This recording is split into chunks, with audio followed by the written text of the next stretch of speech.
They told me I wasn't capable, said I was too emotional, too dramatic, not built for responsibility. So I kept my head down and paid for things in silence, like the entire deposit for my brother's wedding. No thank you, of course. Just another expectation checked off their invisible list. But 3 days after the vows, I opened my banking app and froze. $8, $400 gone. No alert. No explanation. And when I asked, my mom laughed. It's just money, she said. Right. Just money. Funny how fast they stopped laughing when they found out who I called next. And how fast I stopped funding the people who never believed in me. Because the one thing I do better than giving is finishing what I start. Tyler called me 3 nights before the wedding, voice shaky but trying to sound casual. Hey sis, quick thing, Emily's florist pulled out and the replacement's charging upfront. You think you could float us like $300, $200 just until the registry gifts clear? I was already lying in bed, laptop on my stomach, trying to forget I'd canceled my own wedding a year earlier. I should have said no. But Tyler was always the golden one. Loud, charming, reckless. And Mom had a way of making his chaos sound like family duty. By the time we hung up, I had wired $200, and then another $200 when the venue forgot to include lighting in the original quote. No one even blinked. No thank you text. No acknowledgement in the program. Just silence dressed in tulle and champagne. I watched from my seat at the lodge, second row, right side, as they toasted everyone who made this day possible. The photographer panned right over me. I smiled for the camera, for the guests, for Mom, who'd insisted I wear burgundy to blend in, not stand out. Everyone looked radiant. Tyler cried at the altar. Emily looked like a catalog bride. I sat through the entire ceremony thinking, this is what love looks like when it forgets who funded the reception. Later that night, while guests danced under string lights and the DJ cued, "Shut up and dance," I snuck into the catering tent to catch my breath. One of the servers mistook me for a coordinator. "You need to sign off on the tip envelope, ma'am." I looked at the clipboard, paused, then signed my name without a word. It wasn't my job, but I was already paying for it. Might as well look official. Back at my Airbnb, I refreshed my banking app. The numbers blinked at me. $8, $400 gone. No alert. No charge breakdown. Just a withdrawal logged at T. Carter Events.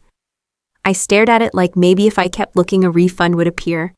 What happens when they start treating your sacrifices like subscriptions? Sunday morning hit like a hangover, even though I hadn't touched a drop. Tyler and Emily had already flown off to Cancun for their honeymoon. Mom was posting throwback shots on Facebook like she'd planned the whole thing herself. And me, I sat on the floor of my Airbnb kitchen in leggings and an oversized hoodie, scrolling through every transaction with a pit in my stomach. $8, $400 was too specific to be random. I called my bank. "Ma'am, the withdrawal was authorized via a linked device." The rep explained. "It went through one of your verified logins." "Which device?" I asked. "A Samsung Galaxy, ending in 2491. My heart dropped. That was Tyler's old phone. I knew because I gave it to him after upgrading last year. He'd said, "You've always got the best hand-me-downs." I had even helped him set it up, helped him log into my accounts. Trust is a funny thing.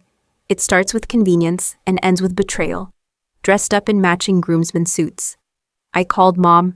"Hi, honey," she answered, overly sweet. "Did Tyler use my banking info?" She paused for just a second too long. "Oh, sweetheart, you know he wouldn't do that unless he really needed to." That wasn't a denial. I swallowed. "So he did." "Well," she huffed.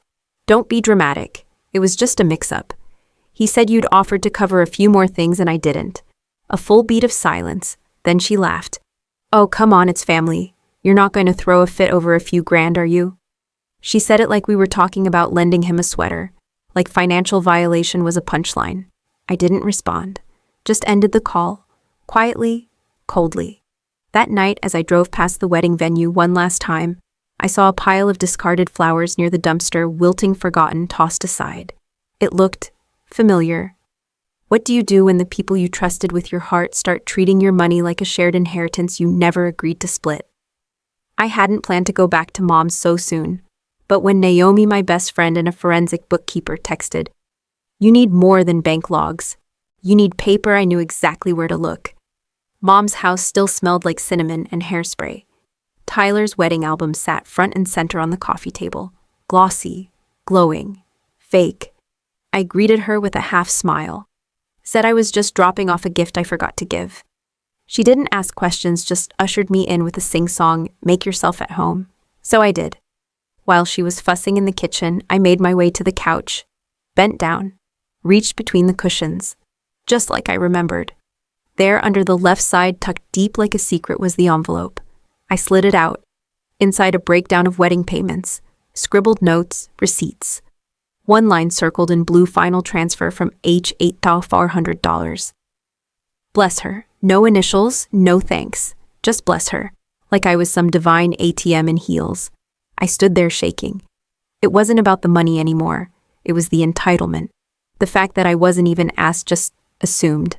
My generosity had been weaponized, renamed a family contribution I apparently owed. Mom came back with tea. "Everything okay?" I looked her dead in the eye. "Why didn't you ask me?" She blinked. "Ask you what to pay. Again."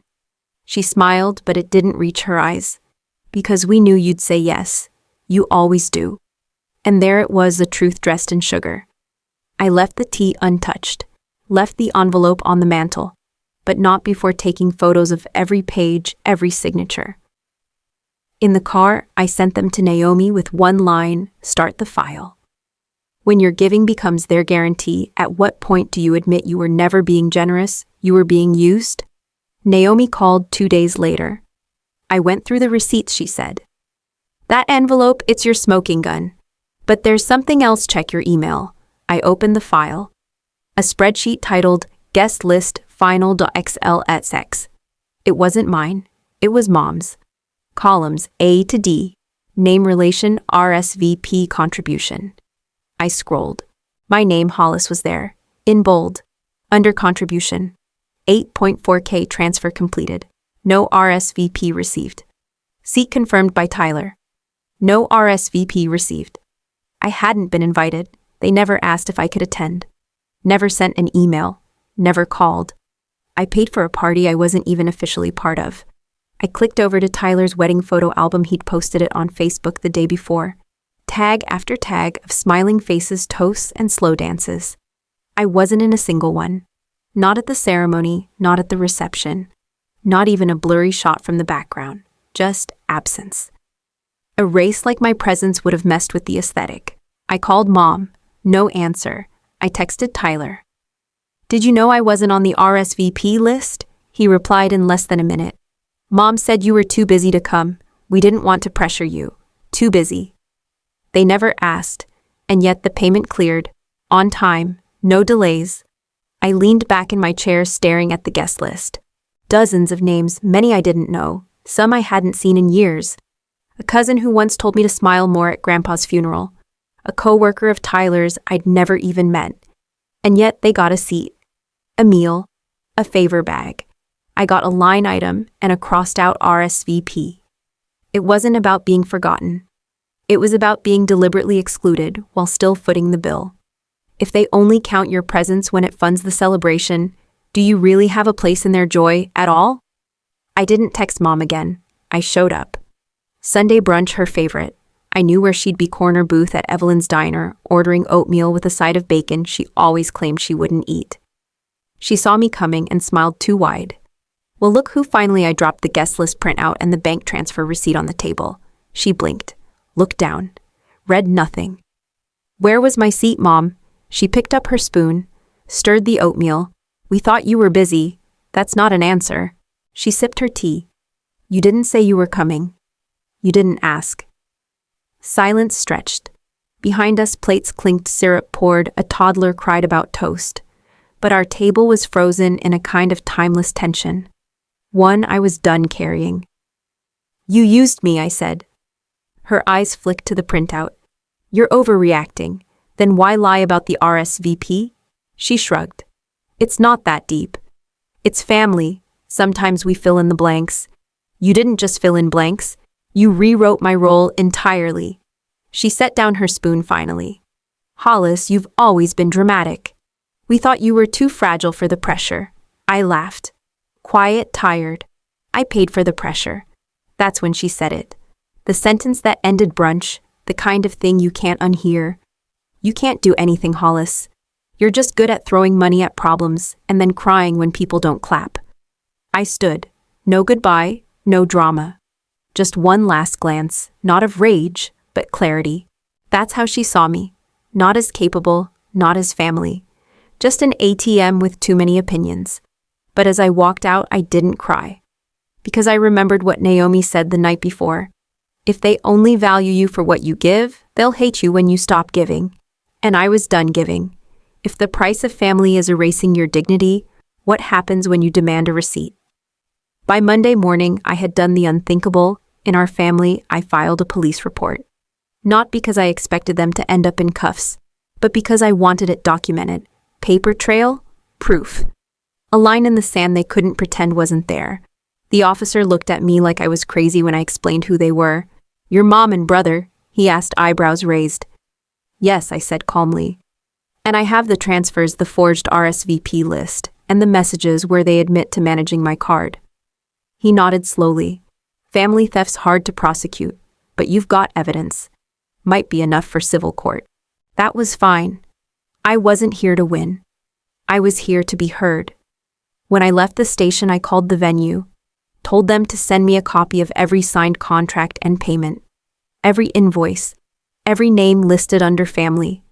Guess who wasn't on any of them? Me. Not once, not even as a silent partner, but the florist Evelyn, the same woman who used to braid my hair in 3rd grade. The band manager, Naomi's cousin. She told me she heard them toasting our angel investor during the rehearsal dinner. They meant me, but not to my face. That night I posted one thing on social media. Turns out I didn't miss the wedding, I just wasn't invited. The comments rolled in. People were confused, furious, supportive, some too polite to ask, others too blunt to hold back. And that's when I got the message from him. Wesley, my ex. The only person who ever called mom on her BS. He'd moved to Portland, left behind more than just me. His text said, if you want out, I've got a place. And an extra key. I stared at the screen. The apartment had never felt so small. What happens when the only person who ever truly saw you is the one who already left to yet voy? Toi se viet. Chapter 7. The dinner they didn't expect. Voy kao, trao joy jiao, truk dien tung kong thang va jai kom kux gen jin gm. Cho toi mo chut.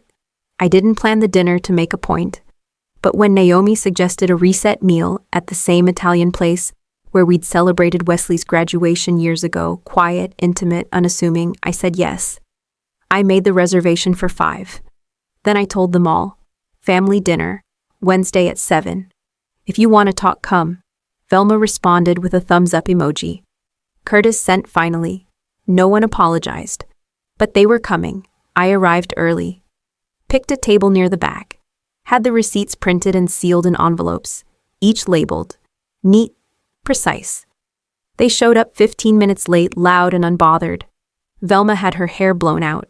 Curtis wore a polo shirt he'd probably bought with my money. They ordered wine like nothing had happened. I'm glad you're moving past the drama. Velma smiled, sipping her Pinot. I nodded. Me too. Then I slid the envelopes across the table, one for each of them. Curtis smirked, opening his. What's this, an invoice? Yes, I said. Itemized. Velma frowned, flipping through hers.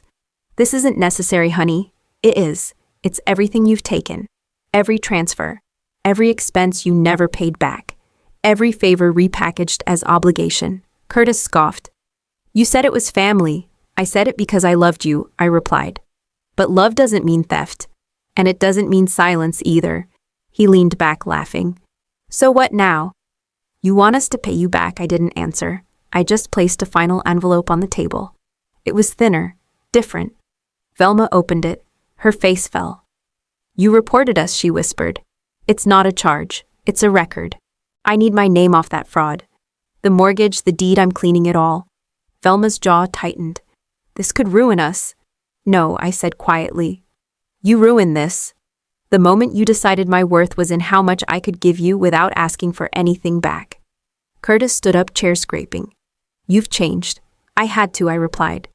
because the version of me you loved didn't protect herself. They left before the entrees arrived. I stayed, ate alone, paid the check, and for the first time in years left a table feeling full, not drained. What do you say to people who only listened when the silence stopped benefiting them? 3 days passed. No one called. No one showed up. And then, like clockwork, the reaction came just not how I expected. Curtis posted a cryptic story on Instagram. Funny how people change when money stops flowing. Velma commented with a single word, ungrateful. It didn't hurt. What did hit me hard was the envelope I got in the mail that Friday. Handwritten, no return address. Inside was a folded piece of paper with one line. We always knew you'd walk away. No signature. Just familiar handwriting, Velma's. The same cursive that once wrote "Love you, baby girl" on every birthday card. But this wasn't love. This was dismissal, framed as inevitability, as if they had braced for this when I was the one still learning how not to explain myself. I sat with it for a while. Then I walked to the bank. I closed the joint account they never officially removed me from. I flagged the mortgage record again, this time with legal backing. And I authorized a final transaction, a formal notice that all financial support, shared assets, and emergency backup funds were now terminated.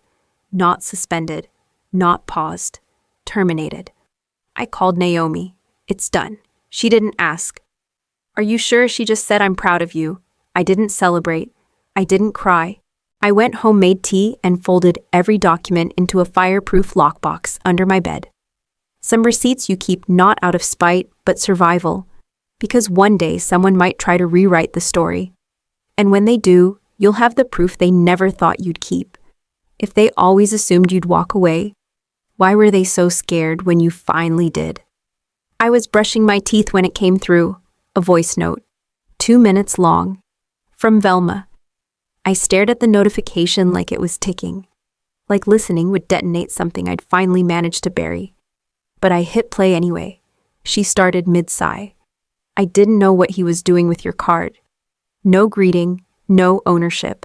Just that like confusion could be a defense. You always make things dramatic. You've always had this need to prove yourself. I don't know where it comes from. I leaned against the sink.